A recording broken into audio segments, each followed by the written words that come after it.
দাঁত শুধুমাত্র আমাদের সৌন্দর্যের প্রতীক নয়, এটি কিন্তু সার্বিকভাবে আমাদের সুস্থতার পরিচয় বহন করে থাকে। রুট ক্যানাল থেকে শুরু করে দাঁতের ইমপ্ল্যান্ট বা ব্লিডিং হওয়া থেকে শুরু করে তামাকজাত দ্রব্য গ্রহণ করা অথবা ধূমপান সব কিছুরই কিন্তু ক্ষতিকর প্রভাব কিন্তু শুরু হয় সেই মুখের ভেতরের অংশ থেকেই।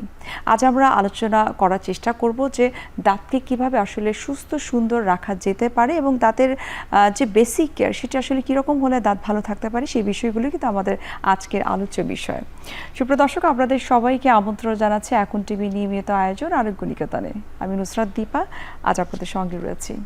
আমাদের আজকের আলোচ্য বিষয় হচ্ছে দাঁতের সুস্থতায় করণীয় এবং গুরুত্বপূর্ণ বিষয়টি নিয়ে আলোচনা করার জন্য আজ আমাদের সঙ্গে স্টুডিওতে উপস্থিত রয়েছেন doctor Sohini Nayna Taher, oral and dental surgery বিশেষজ্ঞ, BIHS জেনারেল হসপিটাল। আমাদের সঙ্গে আরও রয়েছেন ডক্টর মুবাশিরা, মুখ ও দন্তরোগ বিশেষজ্ঞ, SMC diagnostic and consultation centre. আপনাদের দুজনকেই স্বাগত জানাচ্ছি আমাদের আজকের অনুষ্ঠানে। ধন্যবাদ। চিঠির প্রথমেই বলছিলাম যে আমরা সবসময় মনে করে থাকি যে আসলে দাঁত হচ্ছে আমাদের মুখের একটা গুরুত্বপূর্ণ অংশ এবং দাঁত হচ্ছে সৌন্দর্যের একটা প্রতীক, কিন্তু যেমনটি বলছিলাম যে দাঁত সার্বিকভাবে কিন্তু আমাদের সুস্থতার পরিচয়টা বহন করে থাকে। আপনি যদি আমাদেরকে বলতেন যে দাঁতের স্বাস্থ্য কেন আসলে আমাদের সামগ্রিক স্বাস্থ্যের সাথে সম্পর্কিত? দাঁতের স্বাস্থ্য আমাদের সামগ্রিক স্বাস্থ্যের সাথে সম্পর্কিত, কারণ প্রথমেই খাবারই আমাদের পুরো শরীরে যাচ্ছে এবং সেটা আমরা প্রথমেই মুখ ও গহ্বরের মাধ্যমে সেটা শরীরে যায় এবং আমরা মনে করি যে খাবারটাই শরীরের জ্বালানি হিসেবে কাজ করে, তাই সেটাই সামগ্রিক সুস্থতা নির্ণয় করে। এখন যখন আপনার মুখ ও গহ্বরের ভিতরে বিভিন্ন রকম রোগ থাকবে, আপনার দাঁত দুর্বল থাকবে, পরিপাটি থাকবে না, বিভিন্ন রকম রোগে আক্রান্ত থাকবে, তখন সেই খাদ্যটা পরিপূর্ণভাবে আপনার পরিপাকনালীতে যাবে না। তাই সামগ্রিকভাবে দাঁতের স্বাস্থ্য ভালো না হলে আমাদের শরীর ভালো থাকবে না সামগ্রিকভাবে। আচ্ছা, ডক্টর মুবাশির, আপনি যদি আমাদেরকে বলতেন যে আমরা তো আসলে বাংলাদেশের প্রেক্ষাপটে দাঁতের যত্ন মানে মনে করে যে আসলে দিনে 1 থেকে 2 বার রাতের বেলা সহ 2 বেলা ব্রাশ করলে সেটাই হচ্ছে দাঁতের যত্ন, কিন্তু দাঁতের যত্নের মধ্যে এই ব্রাশ করা ছাড়া কি কি বিষয় আসলে রয়েছে? আচ্ছা, প্রথমত আপনি যেহেতু বললেন ব্রাশ করার ব্যাপারটা, এখানেও আমাদের কিছু ভুল রয়েছে। এটা আমি আগে একটু বলি যে আমরা ব্রাশটা করি, যদি আমি হাত দিয়ে একটু দেখাই, এইভাবে বা এইভাবে অ্যান্ড হচ্ছে আমরা অনেক সময় নিয়ে করি, 1 মিনিট ধরে বা তারও বেশি। দেখা গেল যে আমরা যখন ব্রাশ করছি, আমরা ব্রাশ করতে করতে এক ঘর থেকে আরেক ঘরে গেলাম, খুব মনে উদ্যম নিয়ে বা উদ্দীপনা নিয়ে বারবার ব্রাশ করেই যাচ্ছি, মনে করলাম যে হ্যাঁ, এটা করাতে তো আমার ব্রাশ করা অনেক ভালো হচ্ছে এবং আমার দাঁত অনেক ঝকঝকে বা ক্লিয়ার হয়ে যাবে, কিন্তু আসলে ব্যাপারটা তা না। ব্রাশ করার একটা অবশ্যই টেকনিক আছে, সেটা আমাদেরকে ফলো করতে হবে। অ্যান্ড তারপর আপনি যে ব্যাপারটা বললেন যে ব্রাশ করা ছাড়াও আমাদের অনেক কিছু আরও মেনটেন করতে হয়। এটার মধ্যে যেমন রয়েছে মাউথওয়াশ ইউজ করা, এরপর ডেন্টাল ফ্লস ইউজ করা। আমরা অনেকে যেমন ডেন্টাল ফ্লসটা ইউজ না করে আমরা অনেক আগের থেকে দেখে আসছি যে অনেকে ব্যবহার করেন সুতা, যে কোনো সুতা, যে সেলাই করা সুতাটা, সেটা আমরা ব্যবহার করে থাকি। সো এটা উচিত নয়। আমাদেরকে যেমন হচ্ছে আমরা ব্রাশ করার পর আমাদের কাজটা হচ্ছে আমরা ডেন্টাল ফ্লসটা ব্যবহার করব। দাঁতের মাঝখানে যে খাদ্যকণাগুলো আটকে থাকবে সেগুলো আগে পরিষ্কার করে বের করে নেব, বাকি যেটুকুন খাদ্যকণাগুলো উপস্থিত থাকবে। দেন তারপর আমরা মাউথওয়াশ ইউজ করে পরিমাণ মতো, সেটা পানির সাথে হতে পারে, মিশিয়ে নিয়ে ব্যবহার করে তারপর এটা আমরা 30 সেকেন্ড, মোটামুটি 30 সেকেন্ড ইউজ করলেই এটা ভালো হয়। এটা ইউজ করার পর আমরা বলতে পারি যে আমাদের প্রপারলিভাবে আমাদের মুখটা ক্লিন হয়েছে। আচ্ছা, অনেক ক্ষেত্রে কিন্তু আমরা ঘরোয়াভাবে একটু কুলকুচি করে থাকি, একটু পানির মধ্যে একটু সল্ট দিয়ে অথবা লং দিয়ে কুলকুচি করে থাকি। এটা আসলে দাঁতের জন্য কতটুকু স্বাস্থ্যকর নাকি ক্ষতিকর? জি, এটাও স্বাস্থ্যকর।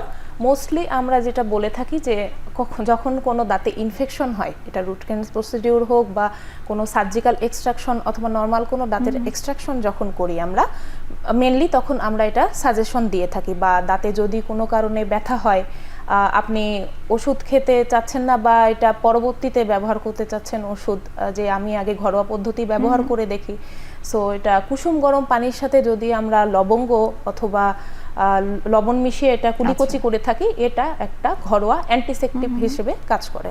কিন্তু এটা নিশ্চয়ই পার্মানেন্ট কোনো ট্রিটমেন্ট নয়, সাময়িকভাবে জি না, সেটা এটা হয়তো সাময়িক treatment, এটা রিলিফ দিতে permanent পারে। আমরা এই কোনো বিষয়ে আরো treatment নয়। বিস্তারিত জানবো। ডক্টর সোহিনী, আপনার কাছে একটু জানবো যে এই যে রুট ক্যানাল, এই সমস্যাটা কিন্তু বাংলাদেশের প্রেক্ষাপটে ছোট বড় সবারই কিন্তু কম বেশি হয়ে থাকে। রুট ক্যানালটা আসলে কেন করতে হয় বা কাদের জন্য আসলে রুট ক্যানাল করা হয়ে থাকে?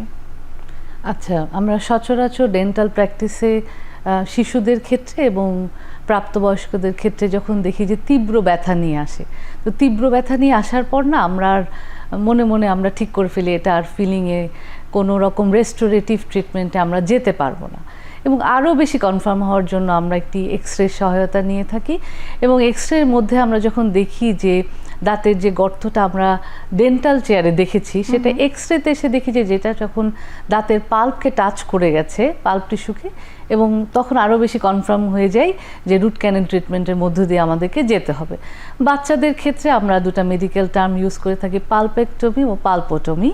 আর পূর্ণবয়স্কদের ক্ষেত্রে আমরা রুট ক্যানেল ট্রিটমেন্টের মধ্যে দিয়ে যাই, এবং দাঁতের মধ্যে যে পাল্প টিস্যু থাকে সেটা রুটের যে ক্যানেল, সেখানে পাল্প টিস্যু দিয়েই রুট ক্যানেলটা থাকে, এবং কিছু নেক্রোস্ট পাল্প থাকে যেগুলো পচনশীল পাল্প টিস্যু থাকে, সেগুলোকে আমরা পর্যাপ্তভাবে কিছু ইনস্ট্রুমেন্টের সাহায্যে ক্লিনিং অ্যান্ড শেপিং করে সম্পূর্ণভাবে পাল্প টিস্যুটাকে আমরা সরিয়ে ফেলি, এবং ধাপে ধাপে রুগীকে আমরা পরিপূর্ণভাবে একটা সুস্থ দাঁত আমরা রুগীকে দিতে পারি। এটাই রুট ক্যানেল ট্রিটমেন্টের খুব সহজ এবং সংক্ষিপ্তভাবে আমি বললাম আর কি। আচ্ছা, এক্ষেত্রে অনেক সময় দেখা যায় যে রুট ক্যানেল কয়েকটা সেশন লাগে, সবার ক্ষেত্রে কি আসলে অনেকগুলো সেশন অ্যাটেন্ড করতে হয়?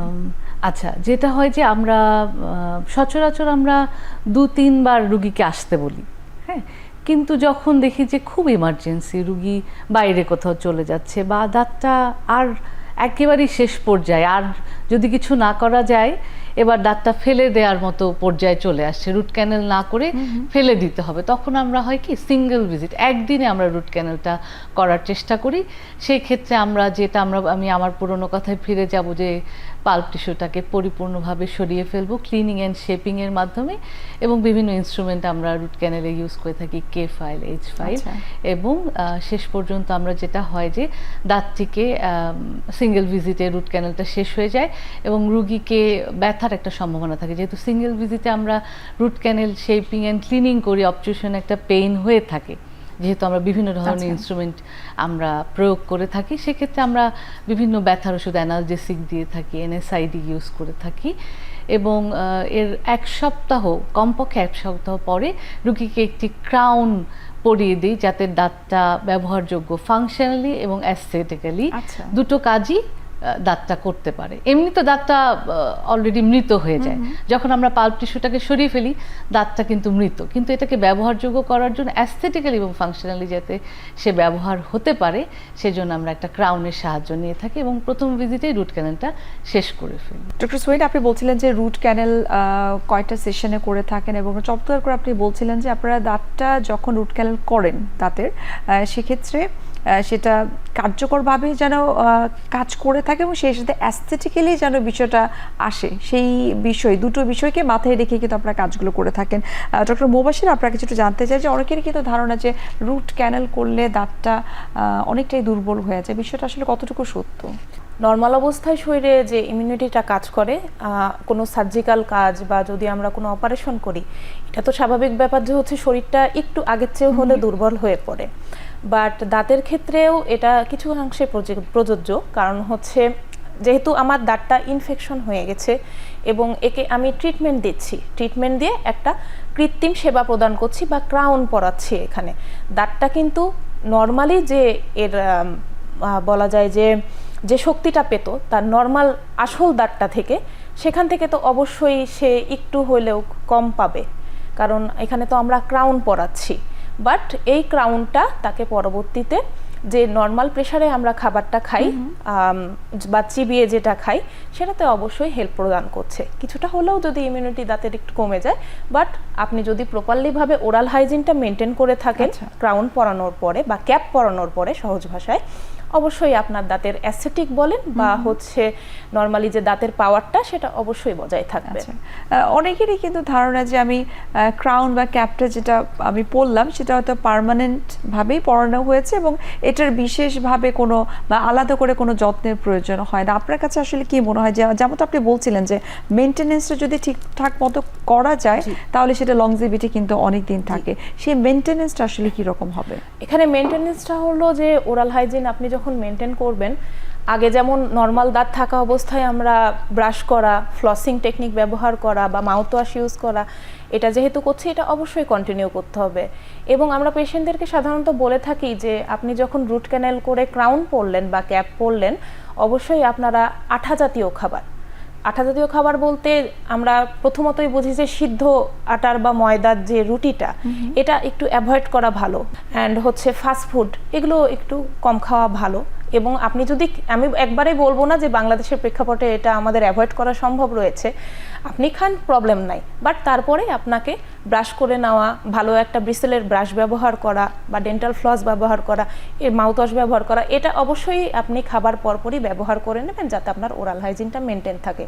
তাহলে অবশ্যই আপনার ক্রাউনটা পরবর্তীতে বা ক্যাপটা যে আমরা কৃত্রিমভাবে পড়লাম এটা ক্ষতিগ্রস্ত হবে না। এবং ডক্টর সোহিনী, আপনি যদি আমাদেরকে বলতে যে একজন পেশেন্ট যখন রুট ক্যানেল করলো বা ক্যাপটা পড়লো, তার পরবর্তী সময়টাতে তাদের কিন্তু একটা প্রশ্ন কাজ করে যে আমার এই রুট ক্যানেলটা আসলে কতদিন স্থায়ী থাকবে, বা আমি মেনটেন করছি স্বাভাবিকভাবে, আমি খাওয়া দাওয়া করছি, সব কিছুই করছি, কিন্তু কতদিন পর্যন্ত এটার মেয়াদ থাকতে পারে? বা কখনো কি এরকম হয় যে একবার ক্যাপ পরানো হলো, দ্বিতীয় বা তৃতীয়বার তাকে আবারও ক্যাপ পরতে হয়েছে? হ্যাঁ, রুট ক্যানেল ট্রিটমেন্টে আমরা আসলে অনেক ধরনের প্রতিবন্ধকতার সম্মুখীন হই, যেগুলো হচ্ছে যে আমরা গঠনগত দিক থেকে দাঁতটা যে কটি ক্যানেল থাকা দরকার, সামনের দাঁতে হয়তো ম্যান্ডিবুলার দাঁতে সিঙ্গেল ক্যানেল থাকার কথা ইনসাইজারটিতে, সেখানে 2টো ক্যানেল পেলাম। আবার অনেক সময় দেখা যাবে রুট রিজর্পশন হয়ে আছে, রুট ক্যালসিফাইড হয়ে আছে, কোনোভাবে আমার কোনো অ্যাক্সিডেন্টে দাঁতটা ট্রমাটাইজড হয়ে গেছে, তারপর রুগীকে অ্যানেস্থেশিয়া দেওয়ার সময় পরিপূর্ণভাবে আমি ভাবছি পর্যাপ্ত পরিমাণে অ্যানেস্থেশিয়া দেওয়া হয়ে গেছে বইপত্রে যেটা পড়েছি, কিন্তু রুগীর হিস্ট্রির সময় আমরা দেখলাম তার অ্যানেস্থেশিয়াটা ঠিকমতো কাজ করছে না। এরকম অনেক ধরনের প্রতিবন্ধকতা আমাদের আছে এবং অনেকের আছে খুব অল্প পরিমাণে সে তার মুখটাকে খুলতে পারে, সেটাকে আমরা মেডিকেল টার্মে ট্রিসমাস বলে থাকি। ওপেনিংটা খুব সংযত, আমার যতটুকু দরকার দাঁতের যে ওপেনিংটা, আমি যখন রুট ক্যানেল ট্রিটমেন্ট করব খুব ছোট আকারে সে মুখটাকে খুলতে পারছে।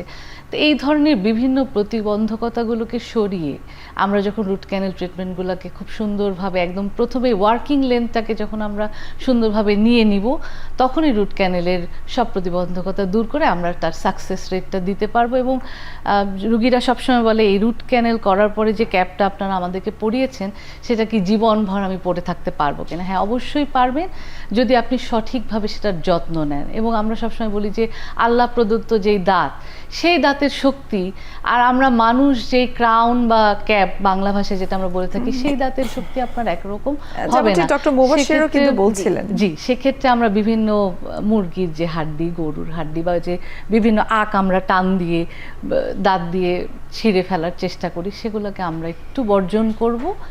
আর বিভিন্নভাবে ফ্লসিং, যেটা আমাদের সহকর্মী বলছে যে ওরাল হাইজিনটা মেনটেন করব, এবং যে ম্যাটেরিয়ালটা দিয়ে আমরা ক্রাউনটাকে তৈরি করি, মেটাল, পোর্সেলিন, সিরকোনিয়া ক্রাউন, এই ম্যাটেরিয়ালটাও আমাদেরকে মাথায় রাখতে হবে যে একটা খুব ভালো এবং আমাদের ম্যাস্টিকেটরি ফোর্সটাকে উইথস্ট্যান্ড করতে পারে। আমি যখন কোনো কিছু কামড়াচ্ছি বা দাঁতটাকে চিবিয়ে, দাঁতের সাহায্যে চিবিয়ে কোনো খাবার খাচ্ছি, সেই ম্যাস্টিকেটরি ফোর্সটাকে সেই ক্যাপটা সুন্দরভাবে নিতে পারছে কিনা, এই ম্যাটেরিয়ালটাকে আমরা মাথায় রাখবো। তাই স্থায়িত্ব, সেভাবেই স্থায়িত্বটা আমরা নির্ধারণ করব। এবং এটা নিশ্চয়ই পেশেন্ট বুঝতে পারেন, সেটা আপনারা ডেন্টিস্ট যারা রয়েছেন তারা নিশ্চয়ই সিদ্ধান্ত নিয়ে থাকে যে কিভাবে আসলে সেট করলে তিনি কমফোর্ট ফিল করবেন এবং সেই সেটিংসটা যেটার কথা আপনি বলছিলেন যে সেটা চমৎকারভাবে হবে। আমরা এই বিষয়গুলো নিয়ে আরো বিস্তারিত আলোচনা করার চেষ্টা করব। একটা বিরতির সময় গেছে, আমরা বিরতি নিচ্ছি।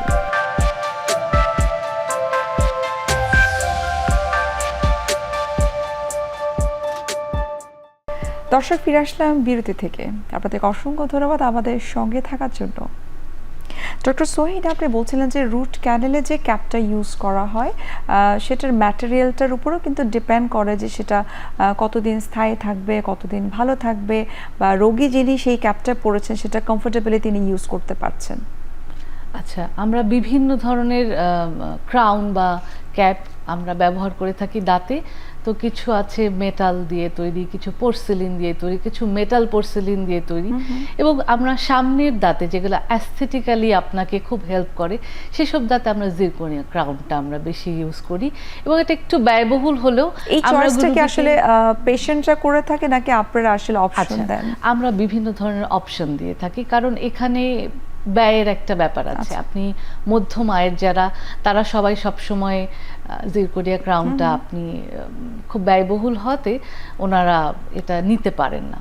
তো সেই ক্ষেত্রে আমরা পোর্সিলিনের একটা আবরণ দিয়ে মেটালটা দিয়ে সামনের দাঁতে অনেক সময় আমরা এটা তৈরি করে দিই, এবং বেশিরভাগ ক্ষেত্রে আমরা যে দাঁতগুলোতে 6 নাম্বার 7 নাম্বার দাঁত যেগুলো দিয়ে বেশি ম্যাস্টিকেটরি ফোর্সের প্রয়োজন হয়, সেই দাঁতগুলোতে আমরা মেটাল পোর্সিলিনটাই বেশি দেখি, কারণ তখন অ্যাস্থেটিক প্রপার্টিটা আমাদের তখন কাজে লাগে না। ভিতরের দাঁত তখন আমাদের দাঁতটা চিবিয়ে কতটা আমরা খেতে পারছি, ম্যাস্টিকেটরি ফোর্সটাকে আমরা কতটুকু উইথস্ট্যান্ড করতে পারছি, ফাংশনাল কাজটা কতটুকু করছে, ব্যবহারযোগ্য হচ্ছে, সেটাকে আমরা মাথায় রাখি সেই ক্রাউনটা করার সময়। আচ্ছা ডক্টর মুবাশির, আপনি যদি আমাদেরকে বলতেন যে যার রুট ক্যানাল করার মতো সিচুয়েশন তৈরি হলো কিন্তু রুট ক্যানাল করা হলো না, দাঁতটাকে ফেলে দেওয়া হলো, এক্ষেত্রে পরবর্তীতে তার কি সমস্যা হতে পারে খাওয়া দাওয়া বা তার স্বাভাবিক জীবনযাত্রায়? আচ্ছা, এখানে যেহেতু বলা হয়েছে যে এখন দাঁত কয়টা তোলা হবে সেটার উপর একটা ডিপেন্ড করছে, কয়টা এক্সট্রাকশন হবে। জেনারেলি যদি একটা দাঁত তোলা হয়, যে শুধুমাত্র একটা দাঁত তুললাম, সো এই ক্ষেত্রে খাবার কোনো প্রবলেম হয় না। এটা অবশ্যই পরবর্তীতে দেখা যায় আমরা বলে দিই পেশেন্টদেরকে যে আপনারা যেমন এক পাশের দাঁত তোলা হলে 1 মাসের জন্য আমরা প্রথমত বলি যে আপনি আপনার অপর পাশের যে দাঁতগুলো আছে সেগুলো দিয়ে স্বাভাবিকভাবে আপনার খাওয়া দাওয়াটা চালাতে পারেন। তাহলে যেটা হয় যে একটা দাঁত হিল হতে বা স্বাভাবিকভাবে যখন একটা জায়গাটা আমরা একটা কাটাছেঁড়া করলাম, এটা ঠিক হতে একটু সময় লাগে। সো দাঁতটার উপর বা এই ফাঁকা জায়গাটার উপর যেন আমরা চাপ কম দেই। তাহলে আমরা কি করব, আমাদের ম্যাস্টিকেটরি ফাংশনটা আমরা অপর পাশের দাঁত দিয়ে চালাবো, অপর পাশের দাঁতগুলো দিয়ে চালাবো। আচ্ছা, আর এরপরে যখন 1 মাস পর বা কিছু সপ্তাহ পর যখন দাঁতের জায়গাটা ঠিক হয়ে যায়, ফাঁকা জায়গাটা ঠিক হয়ে যায়, সেক্ষেত্রে আমরা পেশেন্টদেরকে বলি যে আপনারা একটা ব্রিজ করে নেন, তাহলে এইটা আপনাদের পরবর্তীতে আর কোনো ধরনের সমস্যা করবে না।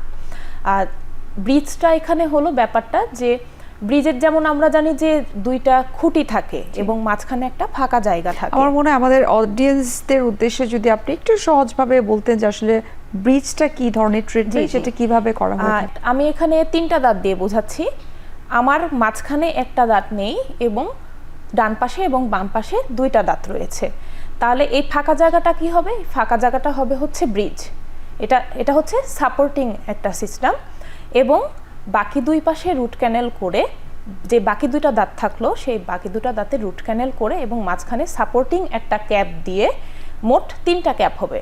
2টা দাঁত যেটা আমার থাকছে সেই 2টা দাঁতে আমি রুট ক্যানেল করে প্লাস ক্যাপ করে বা ক্রাউন করে, মাঝখানের যে আমার ফাঁকা জায়গাটা থাকলো বা যেই দাঁতটা আমার তোলা হয়েছে ওই জায়গাটা যখন হচ্ছে মোটামুটি হিল হবে, সেই জায়গাটাতে আমরা একটা সাপোর্টিং ক্যাপ পরিয়ে দিব। আচ্ছা, আর হচ্ছে এটাতে যেটা হবে যে উনি আগের মতো ওনার যে দাঁতের ফোর্সটা পিছনের পোস্টেরিয়র সাইড বা এটা অ্যান্টেরিয়র সাইড, যে কোনো সাইড হতে পারে, সামনে বা অথবা পিছনে, সেক্ষেত্রে তার খাবার খেতে কোনো ধরনের আর সমস্যা থাকবে না। আচ্ছা, অর্থাৎ স্বাভাবিকভাবে যে আমরা খাবার দাবার গ্রহণ করে থাকি সেটা উনি করতে পারবেন। ডক্টর সোহিনী, আপনার কাছে একটু জানবো যে নিশ্চয়ই আপনি অনেক ধরনের প্র্যাকটিস করে থাকেন দাঁতের, তো সেখানে যেমনটি আমরা ব্রিজের কথা বলছিলাম, এই ধরনের ট্রিটমেন্টের ক্ষেত্রে আসলে কতটুকু সফলজনকভাবে আপনারা করতে পারেন বা রোগীদের ফিডব্যাকটা কেমন থাকে? আচ্ছা, রোগীদের ক্ষেত্রে যেটা হয় কি, ওনারা যখন দাঁত পড়ে যায় তখন উনি ব্যক্তিগতভাবে খুব ইনসিকিউর ফিল করেন। স্বভাবতই তার সেই দাঁতটা নেই, সে তখন তার খেতে সমস্যা হয়, কথা বলতে সমস্যা হয়। তার দৈনন্দিন কাজ ব্যাহত হচ্ছে, যেহেতু খাবার খেতে উনি বিভিন্ন সমস্যার সম্মুখীন হচ্ছে। তো আমরা যেটা হয় যে প্রযুক্তির অগ্রগতির খাতিরে আমরা এখন ইমপ্ল্যান্ট, ব্রিজ, ক্রাউন, বিভিন্ন রকম দাঁতের এবং রুট ক্যানেল না করেও এখন আমরা অনেক ধরনের অ্যাস্থেটিক ফিলিং দিয়ে আমরা সামনের দাঁতগুলোকে অনেক বেশি মজবুত করে দেখতে যাতে সুন্দর লাগে সেই উপায়ে আমরা দাঁতগুলোকে ঠিক করে দিতে পারি। এবং সেক্ষেত্রে রুগীরা খুব খুশি হন যখন তাদের কম ভিজিটে আসতে হয়, হয়তো 1-2 বার আসলেন, আমরা দাঁতটাকে বিভিন্ন রকম লাইট কিওর কম্পোজিট ফিলিং দিয়ে সামনের দাঁতগুলোকে আমরা তার দাঁতটাকে একটা ব্যবহারযোগ্য পর্যায়ে নিয়ে আসলাম। তখন এটার স্থায়িত্বও ভালো হয় এবং এখন তো ডেন্টাল সার্জনরা প্রযুক্তির খাতিরে কোনো কিছুই অসম্ভব না। আপনি ইমপ্ল্যান্টের কথা বলছিলেন, ইমপ্ল্যান্ট সম্পর্কে একটু জানতে চাই, কাদের ক্ষেত্রে আসলে ইমপ্ল্যান্ট আপনারা ম্যান্ডেটরি করে থাকেন? আচ্ছা, ইমপ্ল্যান্ট আমরা যেটা দেখি যে যখন আর আপনার আর যেই দাঁতটা আপনার নেই তার দুপাশে ব্রিজ করার যে মানে আপনার যে ক্রাইটেরিয়াগুলো থাকার কথা সেটা আর আমাদের সাধ্যের মধ্যে থাকে না, আমরা আর করতে পারি না, তখন রুগীকে আমরা ইমপ্ল্যান্ট করতে বলি। এবং এক্ষেত্রে আমাদের যেটা দেখতে হয় যে রুগীর মাড়ির যে অবস্থা, সেটা মাড়ি কতটা সুস্থ আছে এবং রুগীর বয়স, অনেক বয়স যাদের, তাদের কিন্তু আর আমরা যেহেতু ইমপ্ল্যান্টটা হাড়ের মধ্যে প্রতিস্থাপন করে থাকি, ইমপ্ল্যান্টের যে প্রক্রিয়া হাড়ের সেই গঠনে আপনি যারা খুব বয়োবৃদ্ধ বয়স্ক তখন আর সেই ইমপ্ল্যান্টটা করার সুযোগ আমাদের থাকে না। এবং যারা ডায়াবেটিক পেশেন্ট তারা তখন ওই ইমপ্ল্যান্টে যেটা হয় যে মাড়ির সুস্থতাটা বজায় থাকে না, বয়সের সাথে সাথে মাড়ির যে গঠনগত দিক সেটা আস্তে আস্তে একটু উইক হয়ে যায়, কমে যায়, জিনজাইভাল রিসেশন হয়, মাড়িটা তো দাঁতটাকে ধরে রাখে। তখন আমরা সেই রুগীকে আবার ইমপ্ল্যান্টের দিকে আমরা তখন ডেনচারে চলে যেতে বলি। ডক্টর মুবাশির, এখন আমি আপনার কাছ থেকে আরেকটা ট্রিটমেন্ট, যেমন ব্রেসেস, এখন কিন্তু কম বেশি ইয়াং জেনারেশন সবাই কিন্তু ব্রেসেসটাকে পরে থাকে, উঁচু নিচু যাদের দাঁত থাকে বা আনইভেন দাঁত থাকে তাদের জন্য কিন্তু ব্রেসেসটা করে থাকেন আপনারা। একটু জানবো ব্রেসেস সম্পর্কে, যে কাদের জন্য এটা ম্যান্ডেটরি, কাদের জন্য আপনারা এটা নিষেধ করে থাকেন, বা এটার বিকল্প কি ট্রিটমেন্ট থাকতে পারে? জি, মেনলি এটা হচ্ছে যখন দাঁতের ইরাপশন টাইম যেটাকে বলি, যে দাঁত আসার টাইম। সো মুখের মধ্যে প্রথমে আসে দুধ দাঁত, তারপরে আসে হচ্ছে পার্মানেন্ট দাঁত বা স্থায়ী দাঁত। তো 13 থেকে 14 বছর বা 14 থেকে 15 বছর পর আমরা হচ্ছে ট্রিটমেন্টটা করতে বলি, যেটার কারণ হচ্ছে যে মুখে দুধ দাঁতগুলো আসার পর বা পড়ে যাওয়ার পর পার্মানেন্ট দাঁতগুলো যখন দাঁতে আমাদের মুখ পুরোপুরিভাবে আসে, তখন হচ্ছে এটা নিয়ে আমরা ব্রেসিসের ট্রিটমেন্ট দিতে পারি। ফলে যেটা হয় যে কারো দাঁত যদি আঁকাবাঁকা থাকে, কখনো আমাদের প্রয়োজন হলো যে তার এক্সট্রাকশন করব, কিছু দাঁত আমরা এক্সট্রাকশন করব এবং কিছু দাঁত তারপর আমরা ঠিক করব। সো সেইভাবে হচ্ছে আমরা তাদেরকে সাজেশন দিয়ে থাকি যে এই বয়সটাতে বা 15 বছরের পরে বা 15 বছর থেকে 25 বছরের মধ্যে যদি আপনারা এই ব্রেসেসের ট্রিটমেন্টটা করান তাহলে খুব বেশি ভালো হয়। অর্থাৎ যত আর্লি করা যায় তত ভালো ট্রিটমেন্ট পাওয়া যায়। আমার মনে হয় ব্রেসেস নিয়ে আবার অনেক কিছু জানার রয়েছে, আমাদের অডিয়েন্স যারা রয়েছে তাদেরও অনেক কোয়েশ্চেন রয়েছে ব্রেসেস নিয়ে। একটা বিরতির সময় হয়ে গেছে, আমরা বিরতি নিচ্ছি।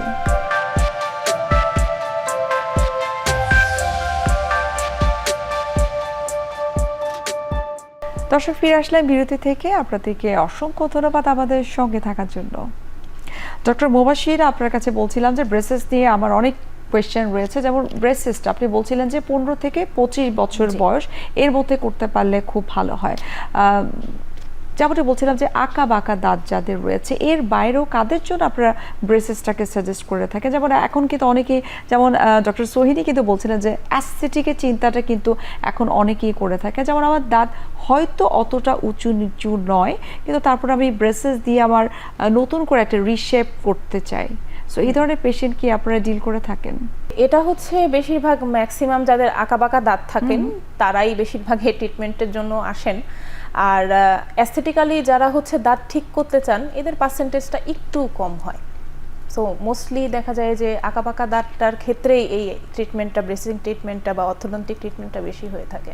আচ্ছা ডক্টর সোহিনী, আপনাকে জানবো, আপনি তো বলছিলেন ইমপ্ল্যান্টের কথা। ইমপ্ল্যান্টটা কাদের জন্য আপনারা বলে থাকেন যে একটু রেস্ট্রিকশন? যেমন আপনি বলছিলেন কিন্তু যে ডায়াবেটিক পেশেন্ট যারা রয়েছে, কার্ডিয়াক পেশেন্ট যারা রয়েছে, এক একজনের ক্ষেত্রে এক এক ধরনের ট্রিটমেন্ট প্রোটোকল ফলো করা হয়ে থাকে।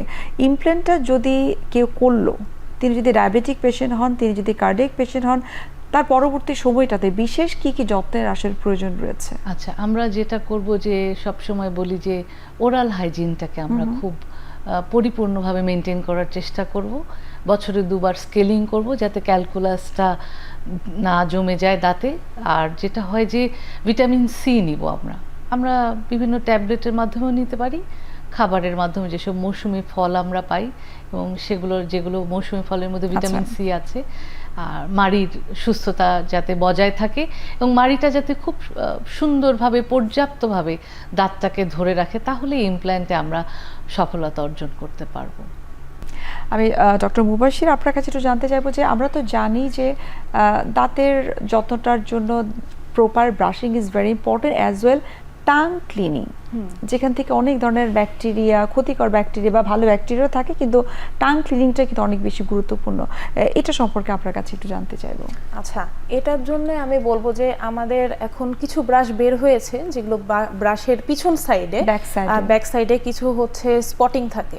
সো এটা হচ্ছে টাং ক্লিনিং এর জন্য অনেক সময় অনেক ব্যবহৃত হয়। যে আপনি আপনার জিহ্বাটাকে পরিষ্কার করবেন কিভাবে, যে মুখটা একটু জিহ্বাটা বের করে নিয়ে সামনের দিকে যদি আপনি স্ক্রাবিং টেকনিকটা ইউজ করেন, এটা অ্যাকচুয়ালি স্ক্রাবিং টেকনিকই বলা হয়। স্ক্রাবিং টেকনিকটা ব্যবহার করে যদি মুখে বা জিহ্বাতে যদি আদার্স যে ময়লাগুলো বা ফুড পার্টিকেলগুলো লেগে থাকবে, এটা যদি ক্লিন করেন, তাহলে এটাও অনেকটা হেল্পফুল মুখের হ্যালিটোসিস বা দুর্গন্ধ দূর করতে। এটা অনেক হেল্পফুল। আচ্ছা, আমরা অনেক সময় দেখেছি যে টুথপেস্ট কেনার ক্ষেত্রে আমরা যেখানে ফ্লুরাইড লেখা থাকে সেই টুথপেস্ট আমরা কিনে বেশ দাম দিয়ে কিনে থাকি, কারণ আমরা জানি এই টুথপেস্টটা আমার দাঁতটাকে হোয়াইটেনিংয়ের ক্ষেত্রে অনেক বেশি হেল্প করবে। আপনার কাছে কি মনে হয় এই ধরনের টুথপেস্ট আসলে কি দাঁতটাকে হোয়াইটেনিংয়ের ক্ষেত্রে অনেক বেশি কার্যকর? আচ্ছা, এখানে যেহেতু আপনি হোয়াইটেনিং এর কথা বলছেন, আমি এই জিনিসটা একটু ক্লিয়ার করি সবার জন্য। যে আমরা মনে করি যে টুথপেস্ট ব্যবহার করলে বা আদার্স কোনো এমন ম্যাটেরিয়াল, এখন অনেক অ্যাডভার্টাইজ বের হয়েছে যেগুলোতে বলা হয় আমাদের দাঁতগুলো আরও ফর্সা হয়ে যাবে বা এটা অনেক ব্রাইট দেখাবে। ব্যাপারটা আসলে এমন না। এনামেলের আমাদের গঠনটাই এমন যে আমরা অ্যানাটমিতে এমন পড়েছি যে ফেসের যে কালারটা, এই কালারের সাথে দাঁতের কালারের কিছুটা সম্পর্ক রয়েছে। যারা বেশি ফর্সা তাদের ক্ষেত্রে এনামেলটা একটু কম সাদা হয়ে থাকে, বা যদি দেখা যায় যে কারো গড়নটা একটু শ্যামলাচ্ছে আরো একটু বেশি, এক টোন বেশি, তাদের ক্ষেত্রে দেখা যায় কিছু কিছু ক্ষেত্রে তারা দাঁত এনামেলটা একটু ব্রাইট হয়ে থাকে। এটা অ্যাকচুয়ালি কোনো রেসিজম না, এটা জেনারেলি সায়েন্টিফিক ব্যাখ্যা। ঠিক আছে? সো আপনি যদি নর্মালি ব্রাইটেনিং করতে চান দাঁত, সো বেটার হবে যে আপনি যদি ব্লিচিং টেকনিকে যেতে চান, এটা আমরা ব্লিচিং টেকনিক বলি, এটা ইউজ করতে পারেন। বাট আমি বলবো যে ব্লিচিং টেকনিক ইউজ করাচ্ছে দাঁতের নর্মাল যে আমাদের সৌন্দর্য, আল্লাহ প্রদত্ত যে সৌন্দর্য, এটা যে যা যে আছে এটা মেনটেন করাই বেটার। আচ্ছা, যেহেতু হোয়াইটেনিং এর বিষয়টা আসলো, আমরা কিন্তু সোশ্যাল মিডিয়ায় বিভিন্ন ধরনের খুব চটকদার কিছু বিজ্ঞাপন দেখে থাকি যে অমুক একটা টুথপেস্ট যেটাতে স্পেশাল এই ইনগ্রেডিয়েন্টস আছে, এটা আপনি যদি ব্যবহার করেন 7 দিনের মধ্যে আপনার দাঁত মুক্তোর মতো সাদা হয়ে যাবে। এই বিষয়টাকে আপনি কিভাবে দেখছেন? আমি আসলে এটার সাথে একমত নই, কারণ এটা আসলে কখনোই পসিবল না। এটা আসলে কতটুকু ক্ষতিকর? এটা অ্যাকচুয়ালি ক্ষতিকর, কারণ হচ্ছে ব্লিচিং কেমিক্যালস যদি তার টুথপেস্টের মধ্যে প্রেজেন্ট থেকে থাকে, তাহলে এটা এনামেল লস করবে। আপনাকে হয়তো এটা 7 দিনের মধ্যে যদি ফর্সাও করে বা ব্রাইটেনিং করে, বাট পরবর্তীতে এটা লং টার্মে এটা দাঁতের জন্য ক্ষতিকর। আচ্ছা, আমি ডক্টর সোহিনী আপনার কাছে জানতে চাইবো যে আমরা যতটুকু জানি যে এই ধরনের যেটা আমরা সোশ্যাল মিডিয়াতে বিজ্ঞাপনটা দেখে থাকি, সেখানে যে প্রোডাক্টটা তারা সেল করছে সেখানে নিয়াসিনামাইড থাকে, এটি আসলে দাঁতের জন্য ক্ষতিকর? নিয়াসিনামাইডটা হচ্ছে আপনাকে খুব তাড়াতাড়ি এক ধরনের উজ্জ্বলতা দিতে পারে, ইনস্ট্যান্ট একটা রেজাল্ট উজ্জ্বলতা দিতে পারে, কিন্তু এটা কিছুটা তো ক্ষতির কারণ হয়ে দাঁড়ায়। আমার মনে হয় পেস্টের ক্ষেত্রে সবসময় আমার ফ্লোরাইডের যে পার্সেন্টেজ, সেটা আমার মাথায় রাখা সবচেয়ে বেশি দরকার। আর প্রতিনিয়ত আমরা যদি সবসময় রাতে ঘুমাতে যাওয়ার আগে ব্রাশিং টেকনিকটা প্রপারলি করে থাকি, পর্যাপ্ত পরিমাণে করে থাকি, তাহলে আমার মনে হয় যে স্বভাবত যে সাধারণ আমার এনামেলের যে রং, সেটা নিয়ে আমার জীবনভর থাকা উচিত। আচ্ছা, আমরা দাঁত সম্পর্কে আরও অনেক কিছু আপনাদের দুজনের কাছ থেকে জানার চেষ্টা করব, যেমন দাঁত হোয়াইটেনিংয়ের বিষয়টা আমরা জানলাম। এখন আমরা জানার চেষ্টা করব অনেকের ক্ষেত্রে কিন্তু দাঁত ক্ষয় হয়ে যাচ্ছে বা অনেকের ক্ষেত্রে দাঁত ফিলিং করতে হয়, এই বিষয়গুলো জানবো। আরও একটা বিরতির সময় হয়ে গেছে, আমরা বিরতি দিচ্ছি।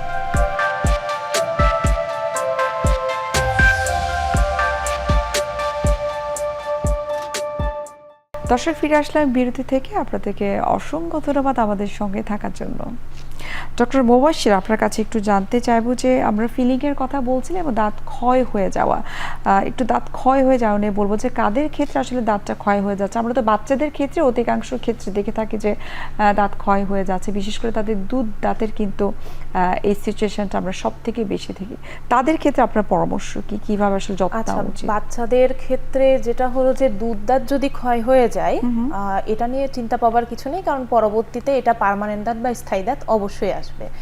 আর ব্যাপারটা হচ্ছে যে বাচ্চাদের ক্ষেত্রে, বাচ্চারা তো যদি আমি 1-2 বছর বা 3 বছর পর্যন্ত চিন্তা করি, এরা তো দুধ খাচ্ছে, সেটা ফিডারে হোক বা মায়ের দুধ হোক, এটা খাচ্ছে। আচ্ছা, মোস্টলি যেটা হয় যে ছোট বাচ্চাদের ক্ষেত্রে দুধটা খাওয়ার পরে বা আদার্স কোনো খাবার খাওয়ার পরে সেটা প্রপারলি ভাবে দেখা যায় যে তারা তো নিজেরা ক্লিন করতে পারে না, বা মা অবশ্যই চেষ্টা করেন যে যতটুকুন পসিবল করে দেওয়ার। কোনো কোনো ক্ষেত্রে যদি ইগনোরেন্স হয়ে যায় বা বাচ্চা যদি নিজে থেকে এটা পরিষ্কার না করতে পারে ব্রাশিং টেকনিক ইউজ করে, কারণ তার ক্ষেত্রে তো আমি এক্সট্রা আর কিছু বলতে পারি না যে আপনি ওরাল হাইজিন এতভাবে মেনটেন করে, একটা ছোট বাচ্চার পক্ষে এতটা সম্ভব না। সো দেখা যায় যে এই শুধুমাত্র এই ব্রাশটা বা যদি আমি কোনো পাতলা তুলা বা সুতি কাপড় দিয়ে যদি তার এই দাঁতগুলো পরিষ্কার করে দেই বা পানি নিয়ে একটু পরিষ্কার করে দিই, তাহলে এটা অনেক বেটার হয় এবং এটা দেখা যায় যে অনেক সময় দাঁতের ক্ষয়টাকে অনেকখানি রোধ করে। আর যদি দাঁতের ক্ষয়টা হয়ে যায়, যেটা আমরা মেডিকেলীয় ভাষায় বলি অ্যাব্রেশন, এক্ষেত্রে আমার অবশ্যই পেশেন্টকে আগে দেখতে হবে তার দাঁত কতটুকুন ক্ষয় হয়েছে, দাঁতের পাল্পটা টাচ করেছে কিনা বা দাঁতের শিকড়টা টাচ করেছে কিনা। যদি এটা হয় তাহলে সেক্ষেত্রে আমরা পালপেক্টমি ট্রিটমেন্ট বা পালপোটমি ট্রিটমেন্ট এদিকে সাজেশন দিতে পারি। আচ্ছা, আপনার কাছে আরও অনেক কিছু জানবো। আমি ডক্টর সোহিন আপনার কাছে জানতে চাইবো যে আমরা অনেক ক্ষেত্রেই তো দেখি যে অনেকে দাঁতের ফিলিং করে থাকে। সো ফিলিংটা আসলে কাদের জন্য আপনারা করেন, এবং অনেক ক্ষেত্রে দেখেছি যে ফিলিং একবার করার পরে সেটা বারবার তাদেরকে করতে হয়। তাদের একটা কমন কমপ্লেন থাকে যে আমার ফিলিং চলে যাচ্ছে, ফিলিং এখন আর নাই, এবং তিনি কমফোর্টেবল ফিল করছে না যখন তিনি খাবার খাচ্ছেন। আচ্ছা, এক্ষেত্রে আমরা যখন দাঁতের ক্ষয় হয় এবং রুগী যখন ব্যথা নিয়ে আসেন না, দাঁতে দেখছি গর্ত আছে কিন্তু রুগী ব্যথা বলছে না, দাঁত শিরশির করে বলছে, তখন আমরা বুঝে নিই যে দাঁতটা এনামেল থেকে ডেন্টিনের দিকে ক্ষয়টা চলে গেছে, এখনও পাল্প টাচ করেনি। এবং আরও বেশি আমরা শিওর হওয়ার জন্য এক্সরেও করি। যখন দেখি যে দাঁতের যে গর্তটা সেটা পাল্প টাচ করেনি, তখন আমরা রেস্টোরেশন অর্থাৎ ফিলিং ট্রিটমেন্টের মধ্য দিয়ে যাই। বিভিন্ন রকম স্থায়ী ফিলিং আছে, গ্লাস আয়নোমার ফিলিং, কম্পোজিট ফিলিং, বহু আগে আমরা অ্যামালগাম ফিলিং আমরা ব্যবহার করতাম। তো জিঙ্ক অক্সাইড ইউজেনাল ফিলিং, বিভিন্ন ধরনের ফিলিং আমরা ব্যবহার করে থাকি এবং আমরা সবসময় চেষ্টা করি যাতে ফিলিংটা স্থায়ী হয়, রুগীর যাতে ব্যবহারযোগ্য হয়ে ওঠে, দাঁতটা খেতে যাতে কোনো সমস্যা না হয়। এবং এক্ষেত্রে হয় যে কিছু ফিলিং আছে যে একদম পাল্পের কাছাকাছি চলে গেছে গর্তটা, তখন রুগীর রিকোয়েস্টে আমরা ফিলিংটা করে থাকি এবং বলি যে সাবধানে দাঁতটা ব্যবহার করতে এবং ম্যাস্টিকেটরি ফোর্সটা বেশি দিতে না। যখনই রুগী ম্যাস্টিকেটরি ফোর্সটা বেশি দেয় তখন সেই ফিলিংটা সেটা উইথস্ট্যান্ড করতে পারে না, এবং অনেক সময় হয় কি দাঁতটা দুভাগ হয়ে ভেঙে আসে, অনেক সময় অনেকটাই ভেঙে যায়, শুধু রুটটা থেকে যায়, দাঁতের যে গোড়াটা থেকে যায়, এ ধরনের দুর্ঘটনাও রুগী নিয়ে আসেন। এক্ষেত্রে আমরা আরেকটা জিনিস খুব আমরা মেনটেন করব যে ফিলিং ম্যাটেরিয়ালটা আমরা অত্যন্ত ভালো দেওয়ার চেষ্টা করব যাতে যেটা স্থায়িত্ব লাভ করে। আচ্ছা, যেহেতু আপনি কোয়ালিটির কথা বলছেন যে ফিলিং ম্যাটেরিয়ালটা যেন খুব ভালো হয়, যেমন আমরা অনেকের কাছে শুনেছি যে তিনি 10 বছর 15 বছর আগে ফিলিং করেছেন কিন্তু তার দাঁতে এতটুকু কোনো প্রবলেম হয় না। আবার একইভাবে কিন্তু অন্য একটা পেশেন্ট কমপ্লেন করছে যে আমি 1 বছর হলো ফিলিং করিয়েছে কিন্তু আমার ফিলিংটা কিন্তু ভালো কাজ করছে না। আচ্ছা, এখানে যেটা হয় যে আমাদের বাজারে তো অনেক ধরনের নকল দ্রব্য আছে, সেটা ডাক্তাররা আমরা সবসময় এটাকে আমরা ইনশিওর করতে পারি না, কিন্তু যতটুকু সম্ভব আমরা চেষ্টা করি যে সবসময় ম্যাস্টিকেটরি ফোর্স যেটা যে পিছনের দাঁতগুলো নেয় সেখানে আমরা গ্লাস আয়নোমার, অ্যামালগাম ফিলিং এগুলো দেওয়ার চেষ্টা করি, কম্পোজিট দেওয়ার চেষ্টা করি। সামনের দাঁতে বেশিরভাগ ক্ষেত্রে আমরা কম্পোজিট ফিলিংটা দেওয়ার চেষ্টা করি, অ্যাস্থেটিক অ্যান্ড ফাংশনাল প্রপার্টি দুটাকেই সেটা কভার করে যায়। আচ্ছা, ডক্টর মুবাশির, আপনার কাছে একটু জানবো যে আপনি তো অনেক ধরনের রোগী দেখে থাকেন, ছোট বাচ্চা থেকে শুরু করে অ্যাডাল্ট পার্সন যারা রয়েছে। বাংলাদেশের প্রেক্ষাপটে দাঁতের কোন সমস্যাগুলো নিয়ে রোগীরা আপনাদের কাছে বেশি আসেন? আচ্ছা, বেশিরভাগ সমস্যা এখন যেটা হয়েছে যে পোস্টেরিয়র দাঁত বা পেছনের দাঁতগুলো, এগুলো যেহেতু আমাদের ফুড পার্টিকেলসগুলো খাওয়ার পরে বেশি জমে থাকে, হয়তো প্রপারলি ভাবে প্রপার ব্রাশিংও হয় না। ইয়েস, সো এই দাঁতগুলো হচ্ছে বেশি ক্ষয় হয়ে থাকে এবং এটার প্রবলেম নিয়ে দেখা যায় যে এখন যেটা হচ্ছে যে 18 বছর থেকে বা হচ্ছে আমি যদি 17 বছর থেকে ধরি, এইটা থেকে শুরু করে 35 থেকে 40 পর্যন্ত এই ধরনের পেশেন্টগুলোই কিন্তু এখন বর্তমানে বেশি আসছেন এবং বেশিরভাগ ক্ষেত্রেই তাদের প্রবলেম দেখা যায় যে হয় সেন্সিটিভিটি ডেভেলপ করেছে বা দাঁত শিরশির করছে অথবা কোনো কারণে দাঁতে ক্যারিজ হয়েছে। এই পেশেন্টগুলো একটু বেশি আসেন এবং এদের ক্ষেত্রে বেশিরভাগ ফিলিং অ্যান্ড রুট ক্যানেল ট্রিটমেন্টটাই বেশি প্রদান করা হয়ে থাকে। আরেকটা যেটা যে এখন এটা বলবো যে মডার্ন আমাদের টাইমে এটা আমার খুব ভালো লেগেছে পেশেন্টদের কাছ থেকে যে তারা তাদের অ্যাস্থেটিক মেনটেন করার জন্য বা দাঁতটা যাতে প্রপারলি ক্লিন থাকে সেটার জন্য তারা আমাদের কাছে বলেন যে ম্যাডাম আমি স্কেলিংটা করাবো, আমার দাঁতটা পরিষ্কার করাবো আমি। সো এই পেশেন্টও এখন বেশি পাই।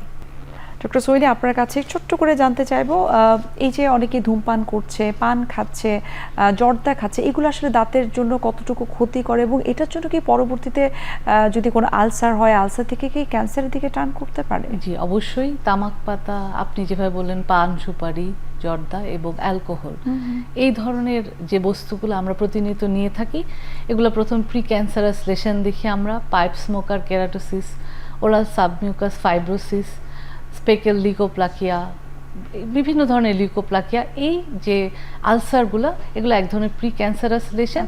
এগুলো একসময় ম্যালিগনেন্ট একটা চেঞ্জ আসে এবং তখন ম্যালিগনেন্সি মানে ওরাল ক্যান্সার। এগুলোকে আমরা খুব বর্জন করব, প্রতিনিয়ত বর্জন করব, স্ট্রিক্টলি বর্জন করব। অর্থাৎ এক কথায় বলতে পারে যে এই ধরনের যে তামাকজাত দ্রব্যগুলো আমাদের একেবারে পরিহার করা উচিত। এবং অ্যালকোহল, এগুলো আমরা যারা খুব পানির মতো অ্যালকোহল খায় তাদের তো সেনসিটিভিটি নিয়ে আসে এবং ক্যান্সারাস লেশনও তাদের আমরা পেয়ে থাকি। এটা আমরা অ্যালকোহল আমরা অবশ্যই প্রতিনিয়ত ধূমপানও আমাদের মুখগহ্বরে অনেক ক্ষতি করে যাচ্ছে। আমরা অনুষ্ঠানের একেবারে শেষ পর্যায়ে চলে এসেছি। আমার কাছে মনে হয় যে দাঁতের যে বেসিক কেয়ারটা আসলে কি হওয়া উচিত আপনাদের দুজনের কাছ থেকে কিন্তু আমরা চমৎকারভাবে তথ্যগুলো পেয়েছি। আবারও ধন্যবাদ জানাচ্ছি, এত ব্যস্ততার মাঝেও আপনারা দুজন আমাদেরকে সময় দিয়েছেন। জি, আপনাকেও ধন্যবাদ। সুপ্রিয় দর্শক, এতক্ষণ আপনারা দেখছিলেন এখন টিভি নিয়মিত আয়োজন আরোগ্য নিকেতন। আজ আমরা এখানে শেষ করছি, দেখা হবে আবারও আপনাদের সঙ্গে।